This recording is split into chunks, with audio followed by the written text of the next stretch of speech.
Venga.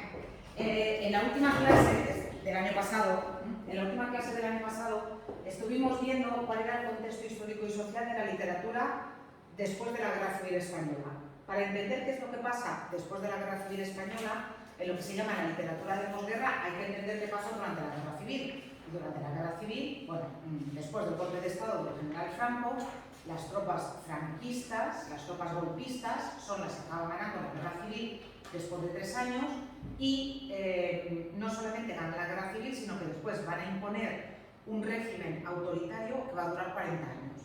El legado del general Franco, de forma directa, dura 40 años y de forma indirecta algunos más, porque después de la muerte de Franco se inició un proceso de transición en el que todavía hay estructuras y hay formas que todavía vienen del franquismo y se necesitará una serie de años pues, para que el Estado español sea plenamente democrático. Hay quien dice que la transición todavía no ha acabado en España, pero bueno, esa es otra cuestión. Respecto del contexto, en lo que nos interesa de la literatura, tenéis que tener muy claros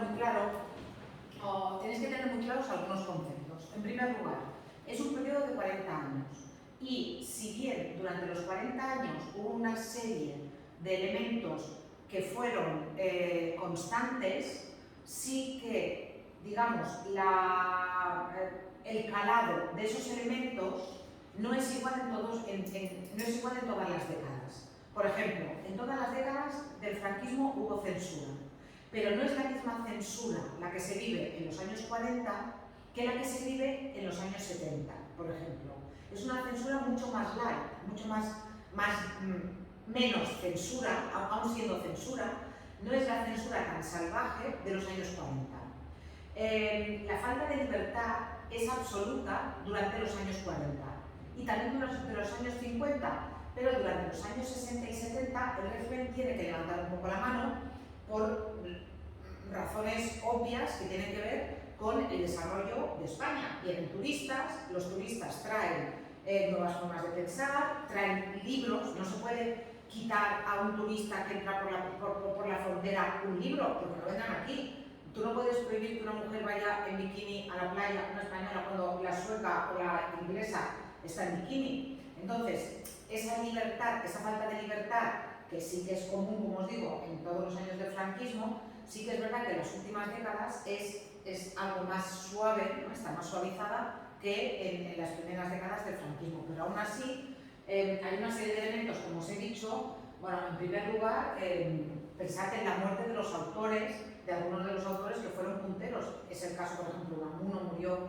al principio de la Guerra Civil, mataron a Federico García Lorca también al principio justo de la Guerra Civil Española. Entonces, esas muertes, Miguel Hernández, un poeta del que no os he hablado, que es un poeta interesantísimo, muere también en la cárcel en el año 42, como consecuencia de las represalias que hubo después de la Guerra Civil. Entonces, se pierde a un buen número de autores de primer nivel que murieron, se pierde también a un gran número de autores de primer nivel que se exiliaron, que tuvieron que salir del país, porque si se hubieran quedado en España habrían tenido muchos problemas de todo tipo. Algunos habrían sido perseguidos políticamente por sus ideas, algunos no. Por ejemplo, el caso de Juan Ramón Jiménez, que sabéis que es el maestro de los autores del 27, Juan Ramón Jiménez se exilia y era un hombre que políticamente no se había pronunciado nunca, pero él no quería vivir en un país en el que no hubiera libertad. Entonces, él se exilia, primero se va a Estados Unidos y luego acaba en Puerto Rico, y mientras está viviendo en Puerto Rico le dan el Premio Nobel de Literatura en el año 56. Franco montó en cólera. El régimen no quería de ninguna manera que se diera el Premio Nobel de Literatura a un autor estando en el exilio, a un autor español en el exilio, porque de alguna manera ponía el foco en la falta de libertades que había en España. Un autor como Juan Ramón Jiménez, al que se le da el Premio Nobel de Literatura, no puede volver a su país porque en España no hay libertad.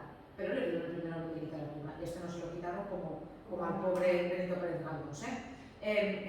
Aparte de eso, luego está el exilio interior. El exilio interior, que supone que hay autores que se quedan en España, pero esos autores que se quedan en España van a vivir una situación también de falta de difusión pública, porque sobre todo los que no eran directamente franquistas sabían que tenían que tener mucho cuidado con lo que decían, hay una frase en uno de los documentales que dice: no podías ni hablar ni callar sin miedo.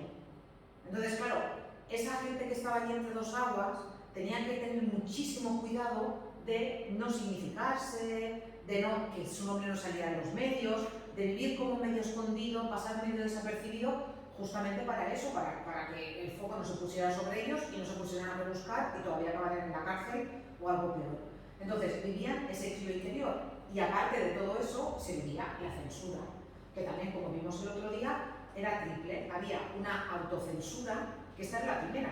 Si yo sabía que publicar algo o escribir algo me iba a provocar unos problemas determinados, ya no lo escribía, ya no lo decía, ya no representaba una obra de teatro en la que se pusiera según qué cosas encima de un escenario. Esa es la primera, pero luego aparte de eso había la censura moral de la Iglesia y luego la censura política.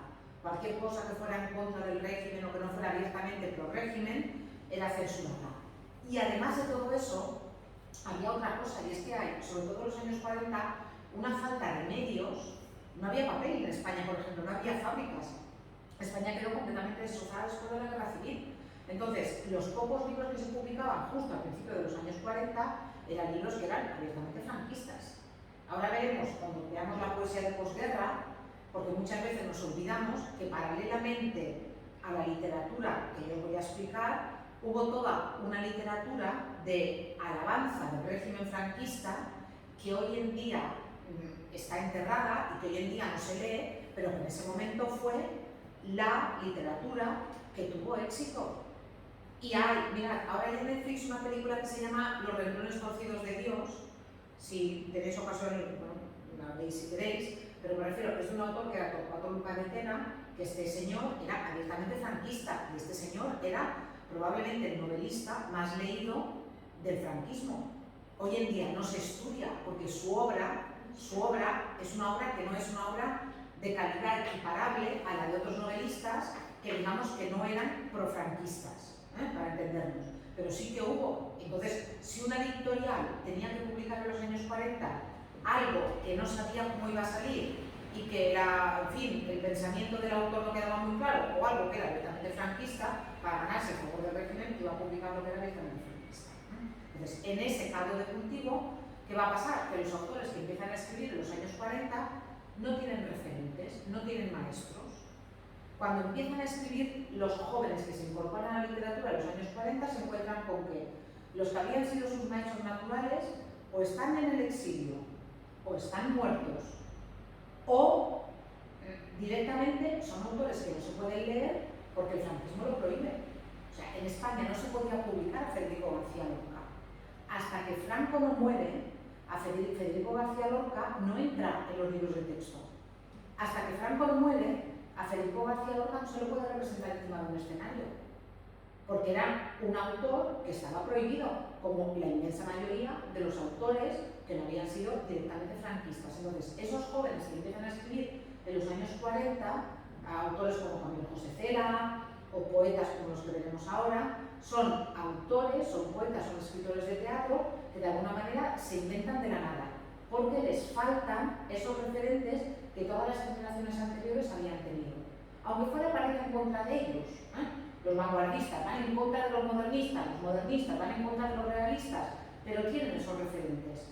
En España era imposible. Había editoriales en Sudamérica que sí que publicaban a los autores que estaban en el exilio. Una editorial muy importante mexicana que se llamaba Fondo de Cultura Económica publicaba a los autores españoles en el exilio, pero esos libros solamente llegaban aquí a España a escondidas, medio de contrabando. Había librerías donde si te conocían o alguien daba referencias de ti te los vendían, pero bajo mano y a precio de oro, Ya no os penséis que era una cosa así de voy de un libro de Pedro Salinas, no. Y hubo una librería de Palma en concreto, que era la librería Lobos, que el dueño ganó mucho dinero, también tuvo muchos problemas con gobernación, con la Guardia Civil, con la Policía Nacional. Pero este señor, todo el mundo sabía en Palma que se vendía libros de estos que en España no se podían leer. Y ya os digo, a precio de oro, Bueno, todo esto lo tenéis aquí explicado. También tenéis un vídeo en el que lo explico. Bueno, vamos a ver ahora en el caso de la literatura vamos a ir por géneros. Vamos a ir por géneros y vamos a ver, primero, qué es lo que pasa en la poesía de posguerra, luego veremos qué es lo que pasa en la novela y luego veremos qué es lo que pasa en el teatro de posguerra. Mirad, así, digamos que, a grosso modo, ¿sí? Los periodos que yo voy a explicar para la poesía son los mismos periodos que vais a poder ver en la novela y en el teatro. Básicamente, en los años 40, nos vamos a encontrar con una poesía que va a ser una poesía existencialista. Va a ser una poesía que va a mirar lo que está pasando en el mundo, pero como haciéndose las preguntas de quiénes somos, de dónde venimos, a dónde vamos, existe Dios, si existe Dios, ¿por qué permite que pasen estas cosas? ¿Sí? Va a ser una poesía introspectiva, va a ser una poesía en la que los autores se van a mirar a sí mismos. Y paralelamente a esa poesía, que los críticos literarios van a llamar poesía desarraigada, va a haber una poesía arraigada que, como os he dicho, está a favor del régimen franquista. Luego lo vemos, ¿eh? En los años 50, ¿qué es lo que nos vamos a encontrar? En los años 50 lo que nos vamos a encontrar es con la poesía social. Sí, en los años 40, luego lo tenéis explicado, ¿eh? En este esquema no se ve muy bien, pero luego lo tenéis explicado, ¿eh?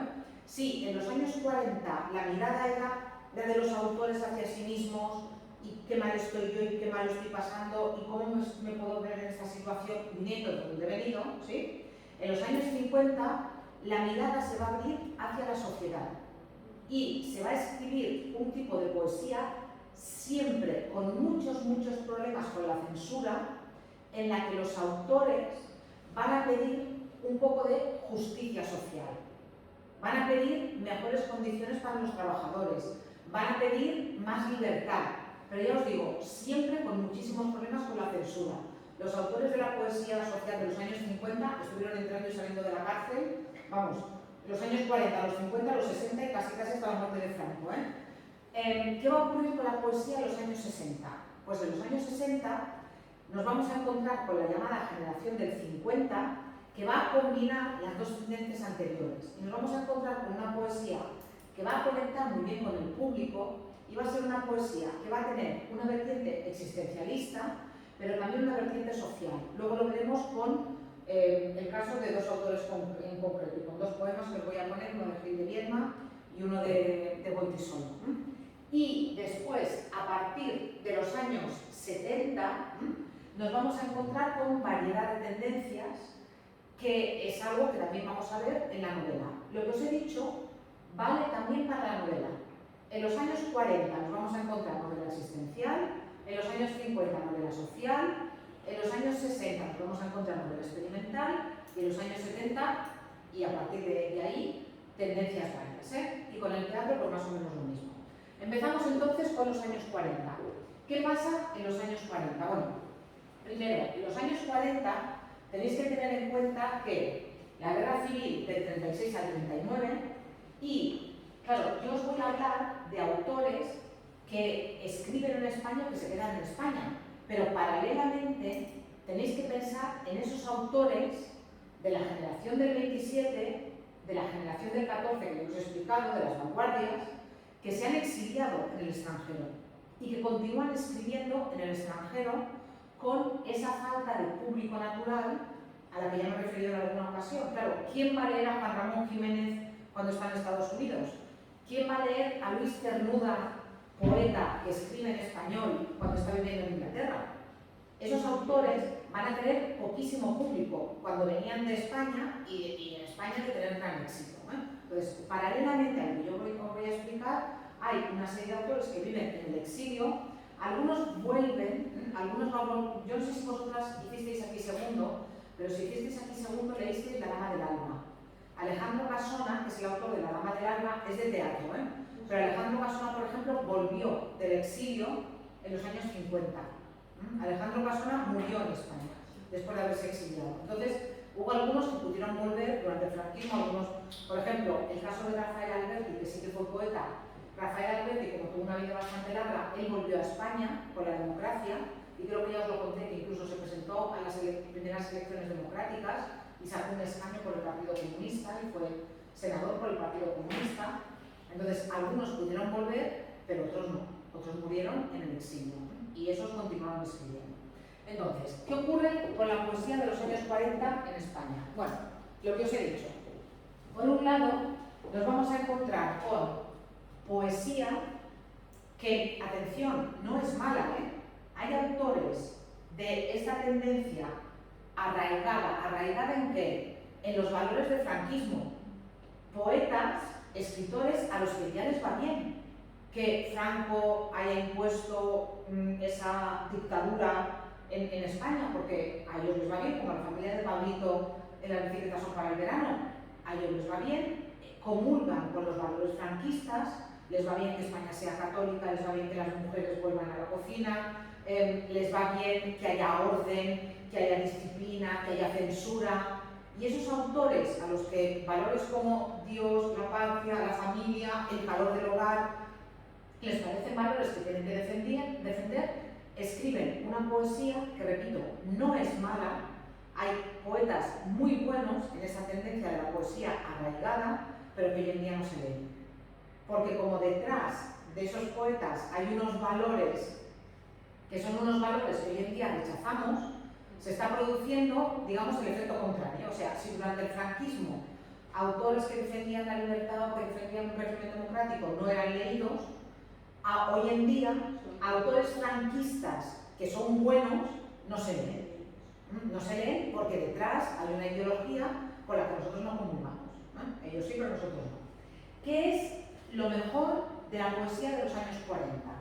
Lo mejor de la poesía de los años 40 es el resurgir de dos autores de la generación del 27.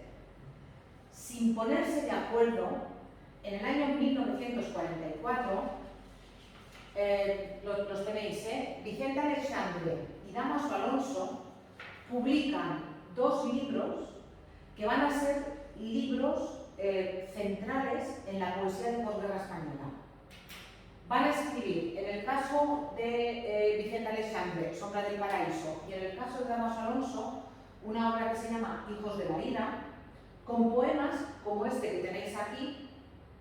Y ahora, bueno, lo vamos a leer, lo voy a leer y lo vamos a comentar muy brevemente. Bueno, ¿De qué época salen estos? Años 40, años 40, sí, lo tenéis aquí, la poesía de los años 40. Repito, en la poesía de los años 40 dos tendencias, la poesía franquista, no se ha hablado de los autores, pero bueno, los Rosales, Domenchina, etc. Por una parte, poesía franquista, y luego la poesía llamada desarraigada, la poesía existencialista, representada en esos dos autores de la generación del 27 que se han quedado en España y que publican dos obras justamente en el año 44. Y mirad, fijaos en este poema, mirad ya la forma del poema. ¿Veis que no es una poesía regular, ni es una poesía, digamos, canónica, ni es una poesía como habíamos visto, estrofa? No, fijaos. Es una poesía en lo que se llama versículos, que son versos muy largos, como si fueran de la Biblia. Y fijaos en lo que dice el poema. Mirad lo que dice el poema. Primero, el poema se llama Insomnio. Entonces, justamente va a hablar de eso, de una noche sin dormir. Y mirad lo que dice. Fijaos cómo empieza el poema. Dice: Madrid es una ciudad de más de 1 millón de cadáveres, según las últimas estadísticas. A veces, en la noche yo me revuelvo y me incorporo en este nicho en el que hace 45 años que me pudro. Y paso largas horas, ya empieza el ordenador aquí, y paso largas horas oyendo gemir al huracán o ladrar los perros, o fluir blandamente la luz de la luna. Y paso largas horas gimiendo, como el huracán, ladrando como un perro enfurecido, fluyendo como la leche de la ubre caliente de la gran vaca amarilla. Y paso largas horas preguntándole a Dios, preguntándole por qué se pudre lentamente mi alma, por qué se pudren más de 1 millón de cadáveres en la ciudad de Madrid, por qué 1000 demonios de cadáveres se pudren lentamente en el mundo. Dime, ¿qué huerto quieres abonar con esta podredumbre? ¿Temes que se te sequen los grandes rosales del día las tristes azucenas grecales de tus noches. Fijaos que es un poema existencialista, o sea, es un poema de una persona que no puede dormir y se plantea por el sentido de la existencia, pero perdonad, no se lo plantea así simplemente, sino que le pregunta a Dios, le pide explicaciones a Dios. El primer verso, tenéis que tener cuidado, cuando dice Madrid es una ciudad de más de 1 millón de cadáveres según las últimas estadísticas, no se refiere a que durante la guerra civil haya muerto 1 millón de personas, que no murieron 1 millón de personas en la guerra civil. La gente que vive, efectivamente, o sea, los habitantes de Madrid, que según las últimas estadísticas en los años 40 ya eran 1 millón de personas, están muertos en vida. ¿Lo veis? Y por eso dice, a veces en la noche yo me revuelvo y me incorporo en este nicho, en mi cama, en el que hace 45 años que me pudro. Él no dice estoy vivo hace 45 años o nací hace 45 años, sino que llevo 45 años pudriéndome. Y esta cama no es una cama, es una tumba, es un nicho, ¿sí? Y luego viene y paso largas horas gimiendo el huracán, y paso largas horas gimiendo con el huracán, y atención, y paso largas horas preguntándole a Dios, preguntándole por qué se pudre lentamente mi alma, por qué se pudren más de 1 millón de cadáveres en la ciudad de Madrid, por qué 1000 millones de cadáveres se pudren en el mundo. Es decir, yo le pregunto a Dios cómo permite esto. Me dirijo directamente a Dios y se dirige ahora, fijaos, dime, ese dime va a Dios, dime, ¿qué huerto quieres abonar con esta podredumbre? Es decir, para que nosotros nos pudrimos, ¿para qué? Para que tú tengas un jardín más bonito. ¿A ti te gusta vernos sufrir? Claro, os podéis imaginar que al régimen franquista no le gustó mucho este tipo de poesía, pero claro, eran 2 de los maestros de la generación del 27 que se habían quedado en España y que no se habían declarado abiertamente republicanos. Entonces, claro, la poesía, ¿quién lee poesía? Es una tontería. Pero sí que es verdad que de alguna manera los jóvenes poetas españoles vieron que podían recurrir a ellos, y especialmente La casa de Vicente Aleixandre, el autor de la otra obra que os he citado aquí, se convirtió en un centro de peregrinación de los jóvenes poetas. Vicente Aleixandre estaba enfermo, él no salió de hecho de España porque tenía una enfermedad renal, se suponía que se iba a morir, y resulta que lo sobrevivió a todos. En el año 77 a Vicente Aleixandre le dieron el Premio Nobel de Literatura en nombre de toda su generación, y vivió hasta los 94, 91, no sé cuántos años.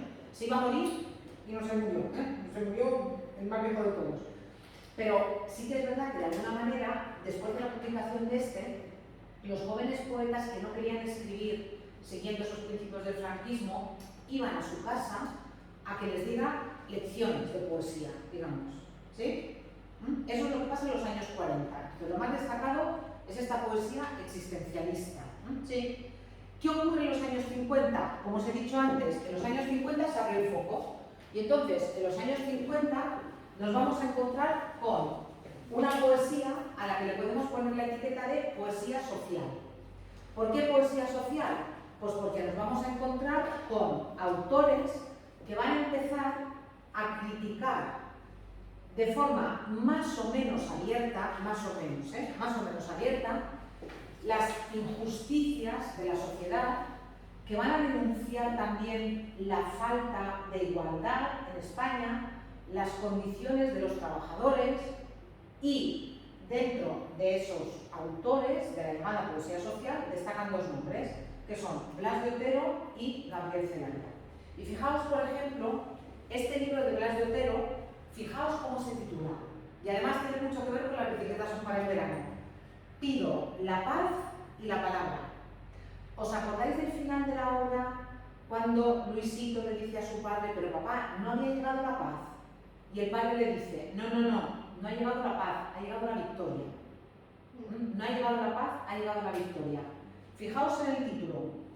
Él pide la paz, pero para todos.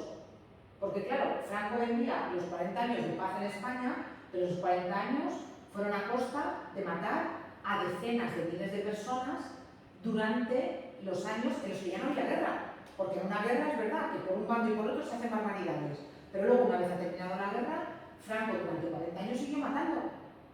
Entonces, Franco, el régimen franquista, ¿me entendéis, verdad? Entonces, claro, la paz llegó solamente para unos, pero no para otros. Y mirad lo que dice aquí Blas de Otero: pide la paz y pide la palabra. Es decir, pido que de verdad la paz llegue para todos y que se trate justamente también a los que han perdido la guerra y que se pueda expresar libremente uno, que se pueda hablar. Y fijaos lo que dice en este poema, que es muy corto, mirad lo que dice, que justamente también es el que da título al libro. Dice: escribo en defensa del reino del hombre y su justicia. Pido la paz y la palabra. He dicho silencio, sombra, vacío, etc. Digo del hombre y su justicia, océano pacífico, lo que me dejan. Pido la paz y la palabra. ¿Lo veis? Es sencillo, pero lo está diciendo. Es decir, hasta ahora, ¿de qué puedo hablar? No puedo hablar de nada. No me dejan hablar de nada. Lo único que me dejan decir es silencio, sombra, vacío. Es decir, no me puedo expresar libremente. ¿Y qué pido? ¿Qué pido? Pido la justicia para el hombre, no la limosna, no la miseria, sino una sociedad justa. Pido la paz, pero fijaos, en lugar de decir pido la paz, digo océano pacífico. ¿Sí? ¿Por qué? Porque lo único que puedo decir es lo que me dejan. No lo que yo quiero decir, sino lo que me dejan. Y por eso pido la paz y la palabra. ¿Lo veis? Entonces, este tipo de poesía, con este tipo de poesía, los autores de los años 50 creían que se podían acercar al gran público y que de alguna manera removerían conciencias para que la gente se levantara contra el régimen. En fin, una utopía, porque la gente, a través de la poesía, el mundo no se cambia, seguro. ¿Qué ocurre en los 60?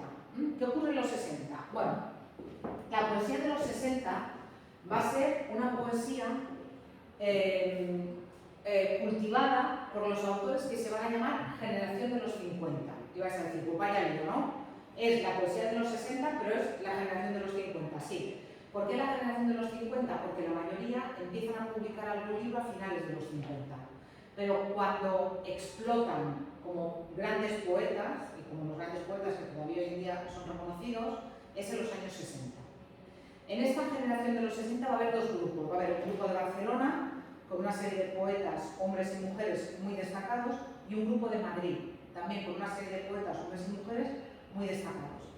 ¿Qué ocurre con la poesía de la generación de los 50, es decir, la poesía de los años 60? Que va a ser una poesía que, en general, va a conectar con la gente. ¿Por qué? Porque va a ser una poesía fácil de entender. Y va a ser una poesía que va a mezclar un poco de denuncia social, pero también con un tono intimista y también con reflexiones que nos pueden afectar a todos. Va a ser, por ejemplo, van a ser poemas que van a tratar sobre el paso del tiempo, sobre las relaciones familiares, sobre qué supone estar en el mundo, y además dicen cosas a las que otros no se les permitía a estos autores porque vienen de familia bien.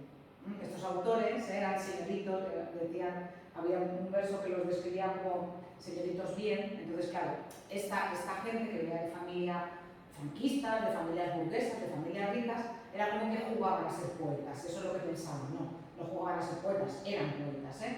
Y a ellos se les permitía decir cosas que a otros no. A veces con un tirón de orejas, ay, qué travieso eres, pero no tenían los problemas con la censura y con la cárcel que sí que tuvieron, por ejemplo, en las doctrinas de la Revolución. Bueno, dentro de este grupo, yo os he puesto dos poemas. Uno de Jaime Gil de Liedma y otro de Goytisolo. Pero también os quería hablar, de Ángel González, que es un poeta maravilloso, y mirad, Ángel González, cuando yo estudiaba la carrera, vino a vernos a la universidad. Todavía vivía, murió hace unos años, todavía vivía, y vino a la universidad. Y fue una charla muy amable, muy distendida, y nos explicó los problemas que tenían con la censura. Y él decía que la censura era completamente arbitraria. Él decía que tú publicabas o mandabas a la censura, eso era así, o sea, tú escribías, lo mandabas al gobierno civil, allí había unos señores con un rotulador que iban tachando todo lo que no se podía publicar, Si eran en contra del régimen, llamaban a la policía y la policía llamaba a tu puerta y lo pasabas mal. Si eran de cada minuta, pues venga, esto no lo puedes publicar y ya está. Y él decía que muchas veces los que censuraban los poemas eran personas que sabían leer entre líneas y que, en fin, la censura a veces acertaba, pero que muchas veces no, que muchas veces era el primero que pasaba por el pasillo, venga tú, ponte a censurar. Y él contaba, por ejemplo, que en uno de sus libros, él tenía 2 poemas en ese libro, y uno de los poemas era una burla de un discurso de Franco a los jóvenes. Era como los discursos que daba Franco, pero era una parodia total de un discurso de Franco a los jóvenes. Y él pensaba, dice, esto me va a costar un problema muy serio. Y en el mismo libro había otro poema dedicado a las amapolas. La amapola, que claro, es una flor que simboliza muy bien la belleza efímera. Tú cuando ves una amapola en el campo, es roja, es preciosa, y en cuanto la cortas, se marchita y es la flor más fea del mundo, ¿no? Resulta que cuando el libro llega a la editorial para publicarlo, le han tachado el poema de las amapolas y el poema de Franco no se le han tachado. Claro, ¿qué ocurre? Que resulta que, como el poema de las amapolas eran rojas, la censura intuyó que aquel poema en realidad tenía que ver con eso, con los republicanos, con los rojos y tal, y se lo tachó. Y no vieron que el discurso de Franco a los jóvenes era pura ironía, sino que se lo tomaron en serio. Y entonces alabaron el gusto del poeta. Yo creo que ya, por ejemplo, lo que no suena timbre. Sí, ya. Que no haya timbre, ya sube. Bueno, pues alabaron eso y resulta que no censuraron el otro poema. ¿Qué ocurrió? Que cuando el libro ya estaba en la calle, luego ya lo vieron. Y entonces, luego sí que Ángel González tuvo un problema muy serio. Pero luego. Vale, en la próxima clase leeremos estos poemas. ¿Y estos 2 poemas corresponden a poesía de la experiencia? Sí, a poesía de los años 60. Generación de los 50, poesía de los años 60.